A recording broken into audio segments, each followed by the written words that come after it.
حضرت ابراہیم علیہ السلام بڑھاپے کو پہنچ چکے ہیں،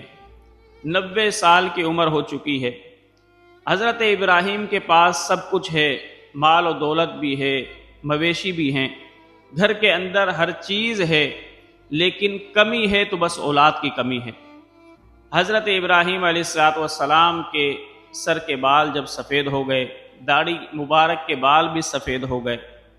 اور حضرت ابراہیم کے گھر کے اندر کسی بچے کی آواز نہیں، کسی اولاد کی آواز نہیں، تو حضرت ابراہیم علیہ السلام کے دل کے اندر ایک لڑکے کی خواہش پیدا ہوئی۔ حضرت ابراہیم علیہ السلام نے اللہ کی بارگاہ میں دعا کی، رب ھب لی من الصالحین، یا اللہ مجھے صالح اولاد عطا فرما، ایسی اولاد عطا فرما کہ جو میرا سہارا بنے، جو نیک ہو، میری فرما بردار ہو۔ تو اللہ رب الجلال کی بارگاہ میں جب حضرت ابراہیم نے یہ دعا کی تو اللہ تو اپنے خلیل کے سب احوال سے واقف ہے کہ میرا خلیل بوڑھا ہو چکا ہے، اب ہاتھوں کے اندر ان کے وہ طاقت نہیں رہی کہ جو جوانی کے اندر ہوا کرتی تھی، ان کے پیروں کے اندر وہ طاقت نہیں رہی کہ جو جوانی کے اندر ہوا کرتی تھی، جسم بھی اب کمزور ہو گیا ہے کہ بڑھاپا ہے ہی ایسی چیز کہ انسان کے جسم کو کمزور سے کمزور تر کر جاتا ہے، اور پھر اس بڑھاپے کے عالم میں انسان کو ایک مضبوط سہارے کی ضرورت ہوتی ہے، اور وہ سہارا کون ہوتا ہے؟ وہ سہارا اولاد ہوتا ہے۔ تو حضرت ابراہیم نے دعا کی، اے میرے الہ مجھے نیک صالح اولاد عطا فرما۔ تو اللہ رب الجلال نے حضرت ابراہیم کی دعا کو قبول کیا اور نیک اور صالح اولاد حضرت اسماعیل کی صورت میں عطا فرمائی۔ حضرت ابراہیم کو جب حضرت اسماعیل ملے تو حضرت ابراہیم کی تو خوشیوں کی انتہا نہ رہی، پھولے نہ سماتے تھے، اللہ رب الجلال کا شکر کرتے رہے اور اپنی اولاد سے بے حد درجے محبت کرنے لگ گئے، کیونکہ اب سہارا مل گیا۔ حضرت ابراہیم علیہ السلام بے فکر ہو گئے کہ اگر بڑھاپے کے اندر مجھے ضرورت ہوئی تو میرا یہ بیٹا میرا سہارا بن جائے گا۔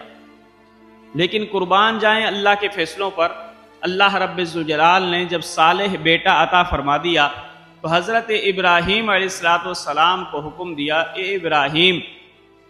اب تم اپنی زوجہ ہاجرہ کو اور اپنے بیٹے اسماعیل کو بے آب و گیا صحرا کے اندر، جہاں نہ چرند ہیں نہ پرند ہیں نہ حشرات الارض ہیں، کوئی چیز نہیں ہے، نہ آدم ہے نہ آدم ذات ہیں، صحرا کے اندر چھوڑ آؤ، جہاں پانی بھی نہیں ہے، خوراک بھی نہیں ہے، اس جگہ پر چھوڑ کر آ جاؤ۔ حضرت ابراہیم کا صبر دیکھیں اور تسلیم و رضا دیکھیں کہ حضرت ابراہیم علیہ السلام اپنی زوجہ کو اور اپنی بیٹے کو اس جگہ پر چھوڑ کر آ گئے۔ اللہ کی بارگاہ میں یہ شکایت بھی نہیں کی کہ یا اللہ 90 سال تک تو بے اولاد رکھا، 90 سال کے بعد جب اولاد دی تو اے بار الہ اب تو مجھ سے اولاد لینا چاہتا ہے، اور یہ بھی نہیں کہا کہ یا اللہ میری اولاد کو سنبھالے گا کون، وہاں پر کون کھلائے گا، کون پلائے گا، اور میری بیوی کو میں اکیلے چھوڑ رہا ہوں، یا اللہ اس کے نگہبان کون ہوگا۔ نہیں، کوئی شکایت حضرت ابراہیم نے نہ کی۔ حضرت ابراہیم علیہ السلام اپنی بیوی کو بیٹے کو وہاں پر چھوڑ کر آ گئے۔ اب قرآن کہتا ہے فلما بلغ معہ السعی، کہ حضرت اسماعیل علیہ السلام جب دوڑ دھوپ کرنے کے قابل ہو گئے، کچھ بڑے ہو گئے، علامہ قرطبی فرماتے ہیں کہ اس وقت حضرت اسماعیل علیہ السلام کی عمر مبارک 13 سال ہو گئی تھی۔ تو حضرت ابراہیم کو ملک شام کے اندر خواب آیا۔ آپ خواب کے اندر کیا دیکھتے ہیں کہ اللہ رب الجلال کی طرف سے ایک ندا کی گئی کہ اے ابراہیم اللہ کی راہ میں سب سے بہترین قربانی پیش کرو۔ تو حضرت ابراہیم اٹھے تو سوچنے لگ گئے، کہتے ہیں کہ اس دن کو یوم ترویہ کہا جاتا ہے کہ سوچ و بچار کا دن۔ لیکن دوسرے رات کو دوبارہ یہی خواب آیا، حضرت ابراہیم کو کوئی کہہ رہا ہے اے ابراہیم اللہ کی بارگاہ میں اپنی سب سے عزیز چیز پیش کرو۔ حضرت ابراہیم اٹھے تو یہ عرفہ کا دن ہوتا ہے، پہچان گئے کہ یہ رحمانی خواب ہے اور اللہ رب الجلال سب سے قیمتی چیز مانگ رہا ہے۔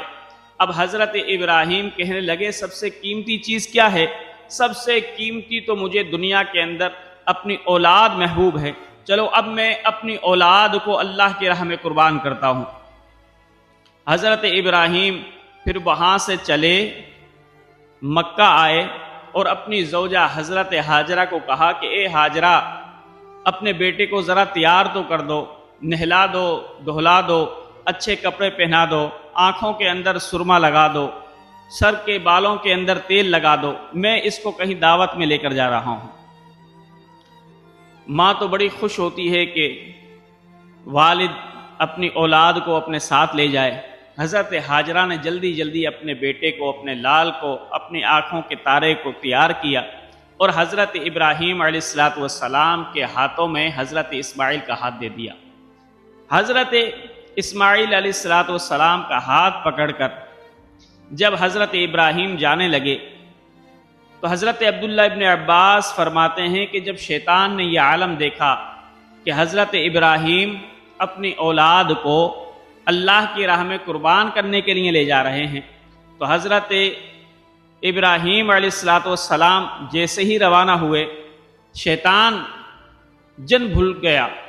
اور وہ جل بھن کر کہنے لگا کہ میں تو یہ نیک عمل ابراہیم کو نہیں کرنے دوں گا، کسی بھی طریقے سے یہ نیک عمل میں روکوں گا۔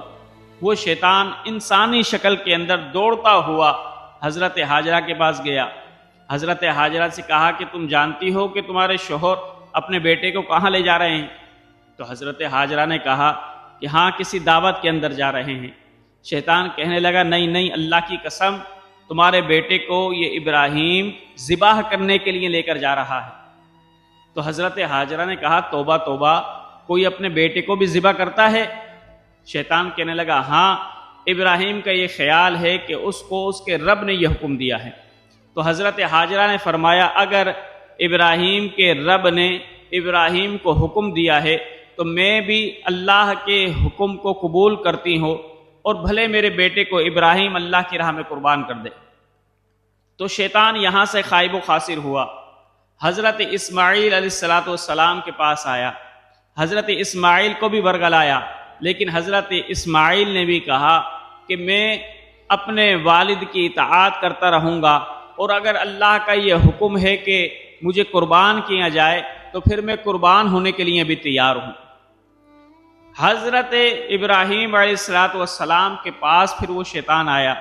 اور کہنے لگا اے ابراہیم، شاید کوئی شیطانی خواب تم نے دیکھا ہے اور اس شیطانی خواب کو تم پورا کرنے جا رہے ہو اور اپنے بیٹے کو ذبح کر رہے ہو۔ تو حضرت ابراہیم سمجھ گئے کہ یہ شیطان ہے۔ عبداللہ ابن عباس فرماتے ہیں کہ اس وقت پہلی مرتبہ جب کنکریاں ماری، جمرہ عقبہ پر 7 کنکریاں ماری گئی تو شیطان وہاں سے بھاگا۔ پھر وہ جمرہ وسطیٰ پر آیا تو حضرت ابراہیم نے پھر 7 کنکریاں ماری تو وہ وہاں سے بھاگا، اور پھر تیسری مرتبہ جمرہ عقبہ پر آیا تو حضرت ابراہیم علیہ السلام نے وہاں پر بھی 7 کنکریاں ماری، اور اللہ کو پھر یہ ادا اتنی پسند آئی اپنے ابراہیم کی کہ اللہ تعالیٰ نے قیامت تک کے حاجیوں کے لیے اب یہ کنکریاں مارنا واجب قرار دے دیا۔ پھر اب باپ اور بیٹا جب منا کی وادی کے اندر پہنچے تو حضرت ابراہیم علیہ السلام نے اپنے بیٹے حضرت اسماعیل کو کہا فَلَمَّا بَلَغَ مَعَهُ السَّعْيَ قَالَ يَا بُنَيَّ إِنِّي أَرَىٰ فِي الْمَنَامِ أَنِّي أَذْبَحُكَ فَانظُرْ مَاذَا تَرَىٰ، اے میرے بیٹے میں نے ایک خواب دیکھا ہے، وہ خواب یہ دیکھا ہے کہ میں تجھے اللہ کی راہ میں ذبح کر رہا ہوں، تو اے میرے بیٹے اب تیری کیا رائے ہے، کیا میں تجھے اللہ کی راہ میں ذبح کروں؟ قربان جائیں حضرت اسماعیل علیہ السلام کے جواب پر، اور ایسا جواب وہ کیوں نہ دیں کہ ان کی ماں ہاجرہ ہے۔ تو حضرت ہاجرہ نے کیسی پرورش کی ہے حضرت اسماعیل کی کہ اپنے والد کے اتنے فرما بردار ہیں کہ یہ نہیں کہا، شکوہ و شکایت اپنے والد سے نہیں کی کہ اے میرے والد 13 سال کے بعد ہم سے ملنے کے لیے آئے، ہونا تو یہ چاہیے تھا کہ آپ مجھ سے پیار کرتے، اور میری بلائیں لیتے، لیکن 13 سال کے بعد آئے بھی تو اب تم ذبح کرنے کے لیے آئے ہو؟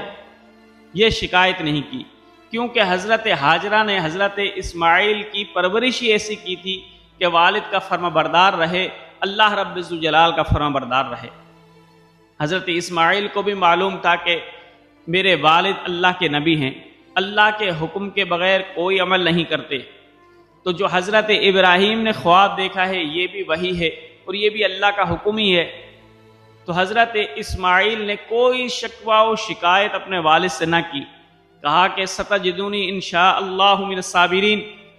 اے میرے والد، قال یا ابت افعل ما تؤمر، آپ کیجئے جو کچھ آپ کو آپ کے رب نے حکم دیا ہے، ستجدونی انشاء اللہ من الصابرین، ان قریب انشاء اللہ عز و جل آپ مجھے صابرین میں سے پائیں گے۔ تو حضرت ابراہیم علیہ السلام کو جب حضرت اسماعیل نے یہ جواب دیا تو مینا کی وادی کے اندر ہی حضرت ابراہیم نے پھر کہا کہ اے میرے بیٹے، پھر قربان ہونے کے لیے تیار ہو جاؤ۔ اب قربان جائیں حضرت اسماعیل پر، فرما برداری دیکھیں آپ، کہا کہ اے میرے والد، میری کچھ گزارشات ہیں، اگر آپ ان کو قبول کر لیں تو آپ کی بڑی نوازش ہوگی۔ تو حضرت ابراہیم نے کہا اے میرے بیٹے بتاؤ تمہاری کیا گزارشات ہیں؟ تو حضرت اسماعیل نے عرض کی بابا جان ایسا کریں کہ آپ اپنے کپڑوں کو اچھی طرح سمیٹ لیں، ایسا نہ ہو کہ آپ کے کپڑے آلودہ ہو جائیں میرے خون سے، اور پھر جب آپ گھر جائیں میری والدہ آپ کے کپڑوں پر خون لگا دیکھے تو شاید میری والدہ جو ہے وہ غمگین ہو۔ اور پھر کہا کہ اے میرے والد، دوسری گزارش میری یہ ہے کہ میری قمیض کو اتار لیں اور پھر میری والدہ کو دے دیجیے گا تاکہ میری والدہ کو سکون مل جائے میری قمیض دیکھ کر۔ اور تیسری گزارش یہ ہے کہ اے میرے والد، آپ جب مجھے ذبح کریں تو اپنی آنکھوں پر پٹی باندھ لینا، ایسا نہ ہو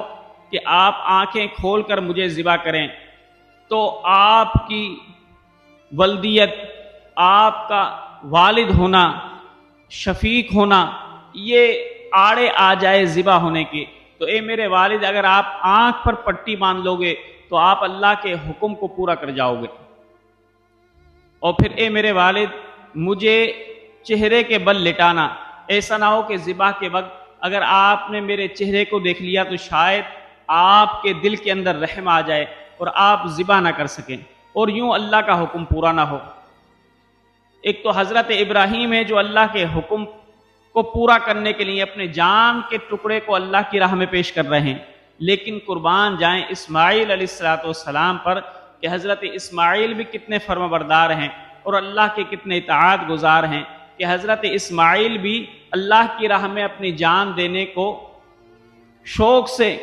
منتظر ہیں کہ میں اپنے رب کی بارگاہ میں اپنی جان دوں، کہ اس سے بڑی اور سعادت کیا ہوگی۔ حضرت ابراہیم علیہ السلام نے پھر حضرت اسماعیل کو لٹایا اور جو جو گزارشات حضرت اسماعیل نے کی تھی حضرت ابراہیم نے ان پر عمل کیا، اور پھر حضرت اسماعیل علیہ السلام پر جب چھری چلانے لگے تو پھر قرآن کہتا ہے وَنَادَيْنَاهُ أَن يَا إِبْرَاهِيمُ، اللہ رب الجلال نے پھر ندا کی کہ اے ابراہیم قد صدقت الرؤیا، کہ بے شک تم نے اپنے خواب کو سچا کر دکھایا۔ اور پھر حضرت جبرائیل علیہ السلام ایک مینڈا لے کر آئے تو حضرت اسماعیل علیہ السلام تو نیچے لیٹے ہوئے تھے، حضرت ابراہیم کی آنکھیں بند تھیں، چھری چلا رہے تھے، تو حضرت جبرائیل آئے، حضرت اسماعیل کو نیچے سے نکالا اور نیچے مینڈا رکھ دیا۔ تو جب حضرت ابراہیم علیہ السلام چھری چلا کر فارغ ہو گئے اور اپنی آنکھوں سے پٹی ہٹائی تو کیا دیکھا کہ نیچے مینڈا جو ہے وہ ذبح پڑا ہے۔ پھر اللہ نے فرمایا وَفَدَيْنَاهُ بِذِبْحٍ عَظِيمٍ، ہم نے ایک بہت بڑی عظیم فدیہ دیا، عظیم قربانی دی۔ تو حضرت اسماعیل علیہ السلام کو دیکھیں کہ کتنے فرما بردار تھے کہ اللہ کی راہ میں اپنی جان بھی دینے کو حاضر ہو گئے۔ تو یہ اللہ کے نبی کی شان تھی کہ وہ تو اپنی جان دینے کو حاضر ہو گئے۔ آج ہمارا حال یہ ہے کہ ہم تو اپنا وقت بھی اللہ کو دینے کو تیار نہیں، نہ نماز پڑھتے ہیں، آدھا گھنٹہ بھی ہم اللہ کو نہیں دے سکتے، لیکن قربان جائیں ان نبیوں پر، ان افضل شخصیتوں پر کہ وہ اپنا وقت و وقت اپنی جان بھی اللہ کی راہ میں دینے کو تیار رہتے تھے.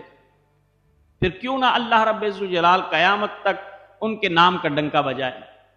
لیکن اللہ رب الجلال نے ان کی یاد کو تازہ رکھنے کے لیے، حضرت ابراہیم کی یاد کو تازہ رکھنے کے لیے، حضرت اسماعیل کی یاد کو تازہ رکھنے کے لیے اپنے پیارے مصطفیٰ صلی اللہ علیہ وسلم کی امت پر قیامت تک کے لیے قربانی واجب قرار دی ہے کہ جو بھی صاحب استطاعت ہو وہ قربانی کرے. اور جب وہ قربانی کرے گا تو اجر کیا ملے گا کہ جس طریقے سے حضرت ابراہیم علیہ السلام کو اجر ملا تھا حضرت اسماعیل کی قربانی پر، ایسا ہی اجر امت محمدیہ کو ملے گا. اور پھر ایک روایت کے اندر آتا ہے کہ جو ہم قربانی کرتے ہیں نا، قربانی، اس قربانی کا گوشت اور خون 70 گنا اللہ رب الجلال قیامت کے روز ان کو بڑھا دے گا اور ان کو بڑھا کر ہمارے نامہ اعمال میں رکھا جائے گا. اور ایک روایت کے اندر آتا ہے کہ یہی قربانیاں جو ہم اللہ کی راہ میں کرتے ہیں جانوروں کی صورت میں، یہی جانور قیامت کے روز پل صراط پر ہماری سواری کے کام آئیں گے. تو ایک روایت کے اندر آتا ہے کہ حضرت عائشہ فرماتی ہیں کہ قربانی جب کی جاتی ہے اور جانور ذبح کیا جاتا ہے تو اس کے خون کا قطرہ ابھی زمین پر نہیں گرتا کہ اللہ رب الجلال قربانی کرنے والے کی مغفرت فرما دیتا ہے. تو یہ اللہ رب الجلال نے قربانی کی فضیلت بھی بیان کی اور اپنے دو مخصوص بندوں، دو برگزیدہ بندوں کی کہانی بھی بیان کی اور ہمیں یہ بتلایا کہ جو شخص بھی کامیاب ہونا چاہتا ہے وہ حضرت ابراہیم علیہ السلام کے اسوہ حسنہ پر عمل پیرا ہو، حضرت اسماعیل علیہ السلام کے اسوہ حسنہ پر کاربند ہو تو وہ شخص کامیاب و کامران ہو جاتا ہے. اگر حضرت ابراہیم کو باپ کی صورت میں دیکھیں تو جو بھی والدین ہیں وہ حضرت ابراہیم کی سیرت پر عمل کریں تو وہ اللہ کے مقرب بن جائیں گے،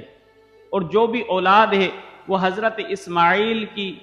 سیرت پر چلیں، ان کے اسوہ حسنہ پر چلیں تو وہ اولاد بھی ماں باپ کی بھی فرما بردار بن جائے گی اور اللہ رب الجلال کی بھی فرما بردار بن جائے گی.